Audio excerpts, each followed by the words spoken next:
আব্বা, আপনি আমারে জোর করে বিয়ে দিতেছিলেন, সেজন্য আমি। আব্বা, সব দোষ আমার, জাহিদের কোনো দোষ নাই। তাহলে তো আমার মেয়ের বিচার আগে করতে হয়।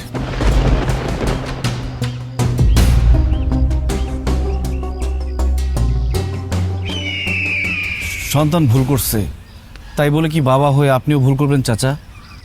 কি বলতে চাও তুমি? না মানে চাচা, সন্তানই তো বাবা মার কাছে সব কিছু। আপনার রাগ বলেন, সম্মান বলেন, অভিমান বলেন, যত যাই হোক, যদি সন্তানই না থাকে তাহলে তো আপনার কিছুই থাকলো না। যে সন্তান বংশের মান সম্মান রক্ষা করে না, বাপের মান সম্মান রক্ষা করে না, তার এই দুনিয়া না থাকাই ভালো। এই, তুমি কোন মুখে এত বড় বড় কথা বলছো?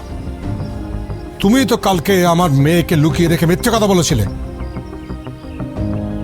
আব্বা, এখন আমি ক্লিয়ার। খুশি কাল লেগা বিয়ের আসর দিকে ভাগছিল। চাচা, পালানোটা আপনার মেয়ের ব্যাপার ছিল, কিন্তু ওকে যদি আমি লুকাই রাখতাম তাহলে আপনার মান সম্মান যাওয়ার ভয়ে এই বাড়িতে নিয়ে আসতাম না। আমি জানি পরিবারের মান সম্মান অনেক বড় একটা বিষয়।